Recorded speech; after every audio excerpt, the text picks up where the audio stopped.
Salutations, ici Talentir pour un nouveau rapport de bataille pour Vanguard, chapitre 3 de la petite campagne Le Trésor perdu d'Atricard, intitulé La recherche du voleur, scénario à 200 points opposant les nains aux morts vivants sur le scénario Capture des plans.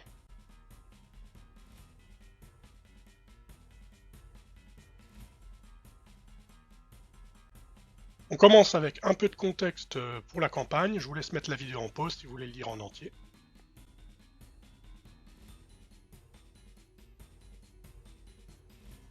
La liste naine représentant le commandant de Fangar Longue-Barbe, bien évidemment dirigé par Nicolas. Quant à moi, je jouerai les morts vivants.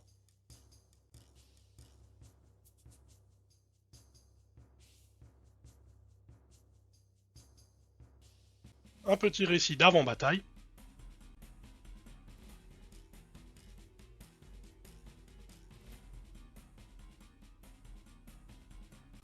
Le premier tour est principalement consacré au mouvement, les deux équipes tâchant de se rapprocher du centre, tout en préparant en deux groupes plus ou moins équilibrés euh, pour se straffer vers les coins opposés au cas où le lutte se trouverait dans l'un de ceux-ci.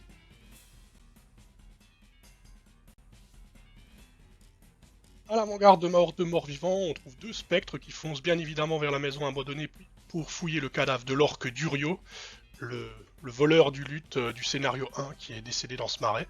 Le reste de ma horde, par contre, principalement composé de zombies et de revenants, est relativement lent.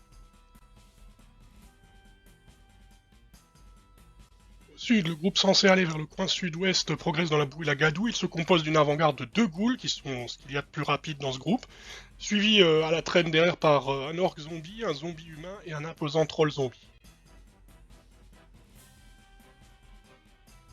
Fengar, bien évidemment, a déjà pris position derrière un muret et observe l'ennemi. Quant au reste de la troupe naine, il suit derrière, première colonne composée de deux cuirassés, Ajroudine et Brogui, du prêtre de la flamme, Dwalin et du garde de fer, Galdrak, partent rejoindre Fengar, tandis que le reste des miliciens essayent de contourner par le nord.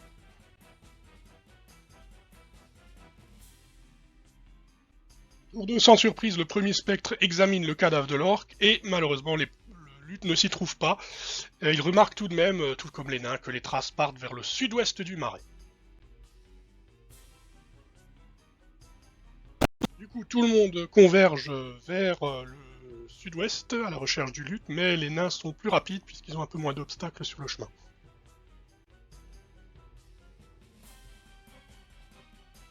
Petite précision, il faut savoir que ma lenteur a surtout été due au fait que je n'ai eu qu'un seul point de pouvoir lors du tour 1, ce qui m'a empêché d'utiliser ce déferlement. Du coup, je l'utilise au tour 2, mais ça suffit pas pour rattraper le retard. Le nécromancien atteint cependant la maison en ruine, bien entouré par ses nombreux serviteurs. Brogui arrive le premier au trésor, devançant de peu mes ghouls.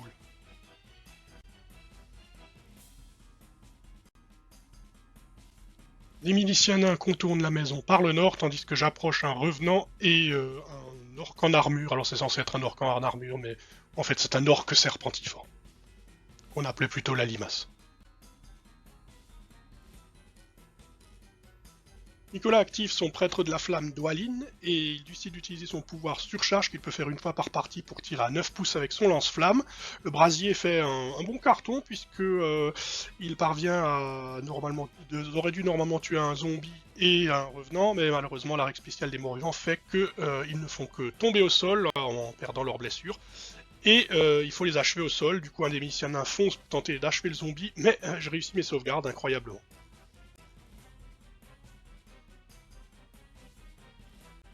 C'est pas fini, car fidèle à sa réputation de vengeur masqué impitoyable, Fangar sort son pistolet et abat ma première goule.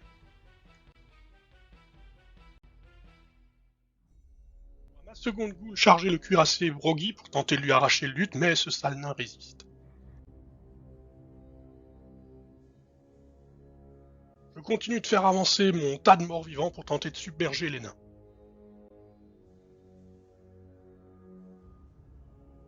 Au nord, devant les nains, mon revenant se place en position défensive.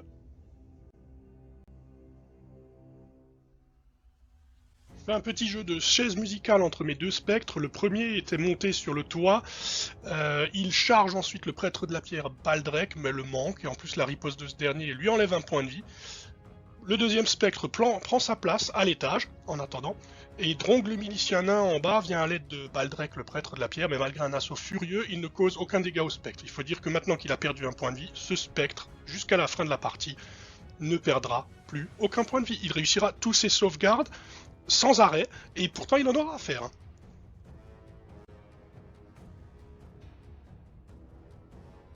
Je place mon troll zombie à égale distance entre la mêlée du centre et le lutte.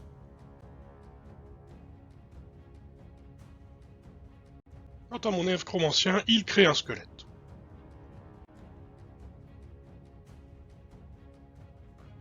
Visiblement pas du tout impressionné par mon troll zombie, Fingar se jette sur lui avec bien vite le soutien d'Ajroudin, le deuxième cuirassé. Les deux blessent assez sérieusement mon troll qui prend quand même 3 points de vie, mais ne tombe pas, heureusement il avait 5 points de vie.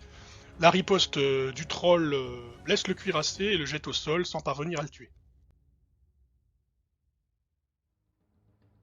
Je lance à mon tour un assaut conjugué avec mes zombies au centre contre le garde de fer Galdrak, Dwalin le prêtre de la pierre et le milicien Tronde. Dwalin est blessé et mis à terre par le zombie, il sera achevé par l'assaut aérien du spectre le tour d'après. Le milicien Tronde, lui par contre, il tient bon et c'est lui qui met mon zombie à terre en riposte. Quant à Galdrak, eh bien visiblement le zombie était perforant avec ses attaques parce qu'il parvient à le blesser. Pendant ce temps, de l'autre côté du bâtiment, Nicolas envoie son milicien porte-étendard Krag se jeter sur mon revenant qui était préparé. Évidemment, l'attaque échoue et la riposte du revenant achève le nain. On continue avec Baldrek et Drong qui se déchaînent sur le spectrafo, mais comme dit, celui-là n'arriveront plus jamais à le blesser. À ce moment-là, pour Nico, la situation est plutôt mal engagée, puisque 2 de ses nains ont déjà mordu la poussière, et mon nécromancien a soigné presque toutes les blessures du troll zombie avant de se jeter un bouclier sur lui-même. Il tente alors, comme il a une ouverture, une charge, en ignorant mon zombie à terre et en envoyant son milicien contre mon nécromancien. Malheureusement, le bouclier de ce dernier absorbe l'attaque, et dans la foulée, le squelette invoqué et mon revenant chargent les arrières de ce pauvre nain qui, malgré tout, se bat avec l'énergie du désespoir. Il parvient à mettre mon squelette au sol avec une riposte, mais il finit tué par le revenant. Au sud-ouest, Broggy se débarrasse de la dernière goule et se prépare à recevoir la charge de l'orque zombie. Nicolas persiste, il se désengage avec Galdrak, le garde de fer, qui se jette à son tour sur le nécromancien. S'il parvient à le tuer, ça pourrait aider ses compagnons à s'en sortir, c'est clair, mais j'étais confiant en mon bouclier, j'avais encore mes 3 points de vie pour mon nécromancien, donc je me suis dit ça passe. Malheureusement, eh bien, il fait une attaque dévastatrice et il éventre mon commandant.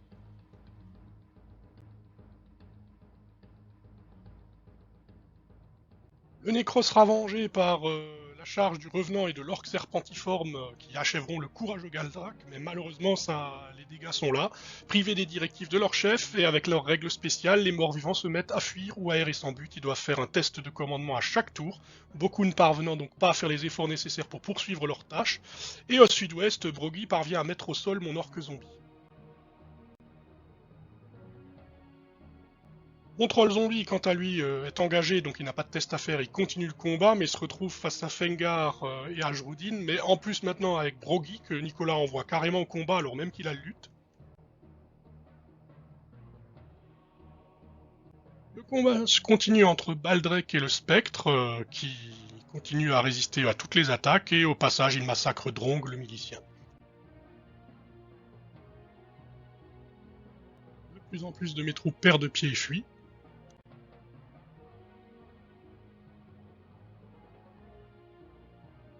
Alf et Rogin, les 2 autres miliciens qui sont peuvent tranquillement rejoindre la route. Et sans surprise, Fengar et ses compagnons viennent à bout de mon troll. J'envoie mon spectre féminin tenter de tuer Fengar, tant qu'à faire, mais malheureusement il part sans problème l'assaut. Et en plus il se permet une riposte dévastatrice qui met mon spectre à terre, et ce qui permet à Ajroudin le cuirassier de l'achever à terre. Les miliciens se jettent au combat, on commence par Roggin qui charge mon squelette et l'explose. Fengar qui sort à nouveau son pistolet et qui blesse mon revenant.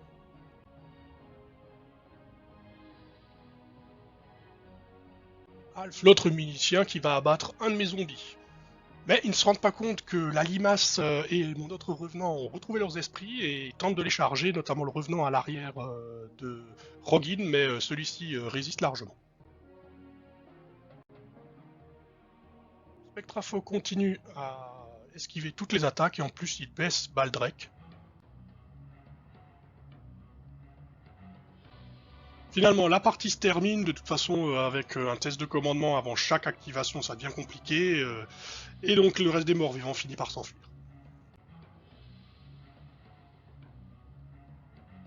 Du coup, en termes de jeu, eh bien, c'est net. Là, les nains remportent la victoire, puisque Broggy tient toujours le lutte.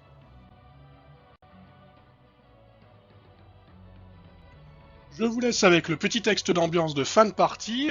Donc, nous allons pouvoir continuer les aventures de Fengar, maintenant qu'il a récupéré le lutte. Merci à Nicolas pour sa participation, la partie était très très intéressante, gros GG pour avoir réussi un retournement payant en tentant une charge suicide plus ou moins sur mon nécromancien mais qui a payé. Un grand merci à lui donc, j'espère que cette vidéo vous aura plu, je vous dis à la prochaine et d'ici là, que les dés vous sourient.